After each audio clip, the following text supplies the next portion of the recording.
People in the world actually don't know much about Ukraine. People think that Ukraine is just part of the Soviet Union, which became accidentally independent. Ukraine has a long history of resisting and defending its culture.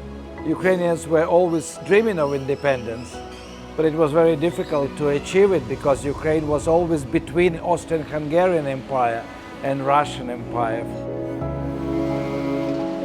Russia is fighting against Ukrainian identity already for 300 years. Russia was working on propaganda for 30 years.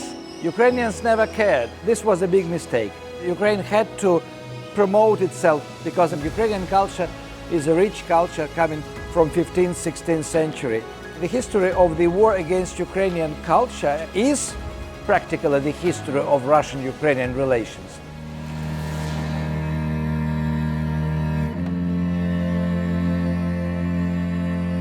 The whole premise of this war is that Ukraine doesn't really exist. Is to deny the cultural existence of people of Ukraine. Putin used lots of fake news to justify this aggression. There is censorship and people actually are fined and imprisoned if they protest. That's why Ukrainians are resisting in the war, because they understand that they live on the territory of freedom. There is no territory of freedom in Russia.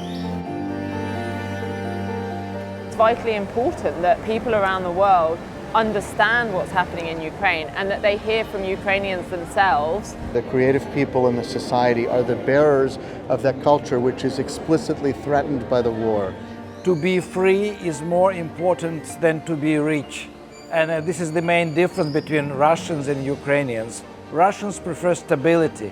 Ukrainians prefer independence. This is why we have to restore territorial integrity. Ukraine is fighting for its survival, but this is a broader fight about democracy. Because victims are everywhere. Strange. We managed to do, in the middle of a very complex situation, a festival that really felt important and relevant. We began our cooperation with the Hay Festival to showcase Ukrainian writers and to give them a chance to explain what is going in Ukraine. Some people say it's frivolous. Why are you having a book festival in war? We decided to choose a small venue, very protected, with not many people. But it really, the feedback, I think it was very important for the Ukrainian authors, felt listened to. What we were able to do, to talk really, to exchange ideas, to discuss things, and keeping alive that intellectual discussion. But then in the middle, BookForum thought that maybe we could as well invite some international authors to meet in Ukraine. So we ended up doing something hybrid. We start communication in different languages to express what's going on in our country. Plenty of international journalists, writers decided to come to Ukraine and have this experience. They went live in Lviv, in a bomb shelter, but we were also broadcasting the events all over the world.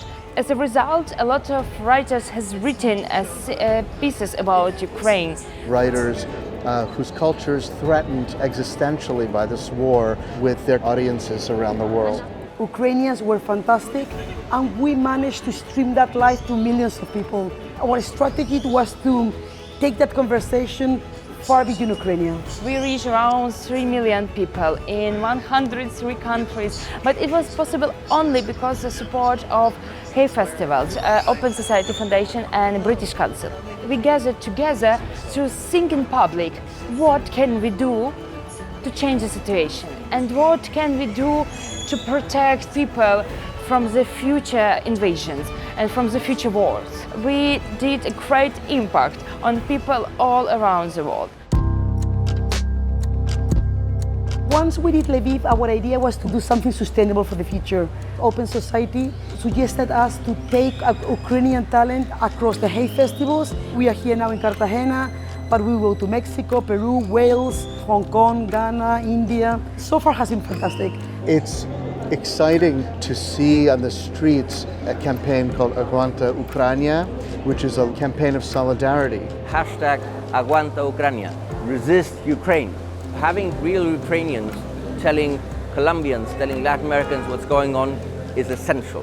We here can speak directly about our own experience. And what better than to listen about these issues from the writers, thinkers, so very positive. It is so crucial that people here support us too, because we all need more equality, more rule of law and more justice. Russian propaganda is very strong, so it's very important that voices of human rights defenders can be heard here in Colombia. We need Russia to stop invading us. I'm pretty sure that I'm alive and can sit here in beautiful Cartagena only because the Ukrainian armed forces defended me. If Ukraine fall, it will never happen, but if Ukraine fall, it means that any country can do the same thing just because of they don't want to have more territories. But it's not a world we are all building.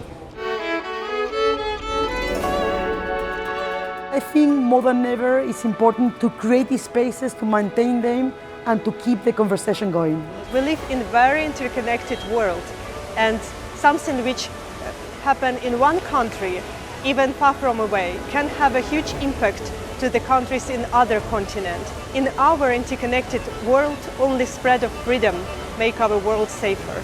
To the wider international community is vitally important. It's an act in itself of resistance and solidarity. It's reshaping our world order. It's not only about Russia and Ukraine, it's about the future of the world democracy. It's their right to be and the right to be an independent country, something very important for them at the moment. You are all invited for the festival in Lviv. Basically, you're all invited to Ukraine. But I must tell you that here in Cartagena, so they're kind of more lucky.